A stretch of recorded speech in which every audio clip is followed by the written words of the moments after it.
So, the corporate world. Now, many people go into the corporate world. I was working in the corporate world for the last 20 years, and I had some really amazing jobs, and I loved what I did. However, sometimes you come across people that you may not get on with. Sometimes you may have a boss that you don't like.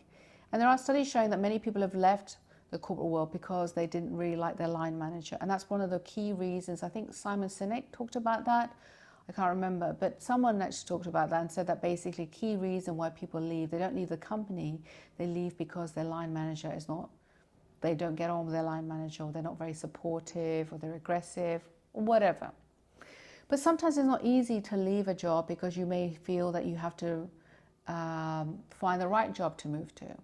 And whatever job you go to, you may be going to find people that you may not like or may not get on with. So the key thing is that when you're finding it difficult to deal with a boss or a colleague or colleagues, you need to think about, take a step back and say, well, what's triggering me about this boss? What is he doing or she's doing that's triggering me? Why am I being triggered? Where is that trigger going to? Is this similar to what happened to me as a kid at school when I got bullied? Was it something to do, what does this person subconsciously remind me about my mum or dad who were like that? Is it the tone of voice? Because these are things that the brain picks up. And so you don't see the boss or your colleagues in there just in itself, but you end up getting triggered subconsciously going back to your childhood. Let me give my example. As I said to you before, I was bullied as a kid at school, and I tried to overcome that many times.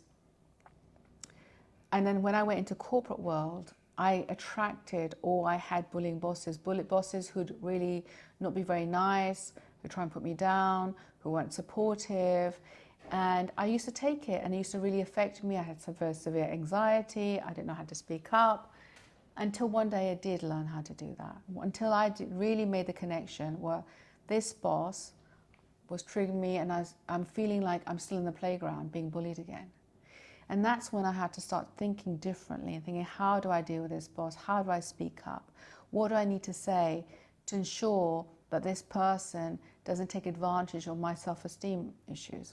Because no matter what you say, even if you say that you hide your low self-esteem and you present this confident person, people can pick up if your self-esteem is low, and they'll take advantage of that in the corporate world, in business, in relationships. So it's very important that you do check in your self-esteem and really push it to the highest level.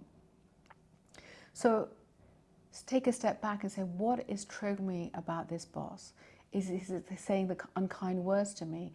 Is he trying to put me down? Is he trying to sabotage the work I'm doing? Is it what or she is doing? And make a note of that. Think, how can I change how I think about the situation? What can I say to protect myself or speak up for myself? Start writing these things down. If you need help from HR, then think about that. Or you think you're too scared to go to HR because he's like that to everyone.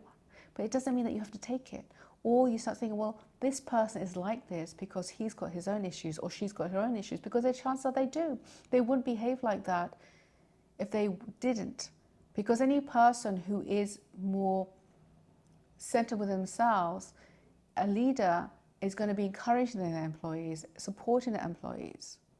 So, and what is allowing this person to say the things that they're saying, which is really maybe unprofessional, maybe it's like, unprofessional, and is putting you down and gaslighting you sometimes. What are they doing, and how can I change that?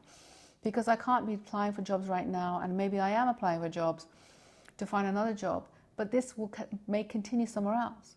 So it's about really looking at this situation, saying, how can I change this? What is he saying that's triggering, or she saying that's triggering me? Do I really need to believe that? Is my work not good enough? How can I improve my work? Is my work up to standard, but he's saying that he's just being pedantic or she's being pedantic? What is really going on? Am I constantly getting pay reviews and pay increases, yet he keeps telling me that my work isn't good enough? What is it? Am I on a PIP? Why am I on a PIP? Why would I need to improve? What do I need to improve? So look at it from that place of saying, okay, let's look at this objectively, as opposed to thinking, oh my God, he's really bullying me, I'm not good enough, and slipping into depression, slipping into anxiety. There's going to be politics that people are going to do. You're going to find that in any company. Now, there's no perfect company. It's going to happen. It's how you deal with it. But you come from a place of knowing that you're good enough, and you look at this thing objectively and be aware that, are you being triggered all the way back to your childhood where you're being bullied as a kid at school, or something was happening at home? And see, how can I make this different? How can I change the words in my mind about myself? How can I say, no, I'm not going to take this, because if he says this and this and this, I'm going to speak up and say, no, this is not professional, this is not right. You can still conduct your work. Try that, because the more you're aware of yourself and why you're being triggered by your boss, the more you can change it within yourself.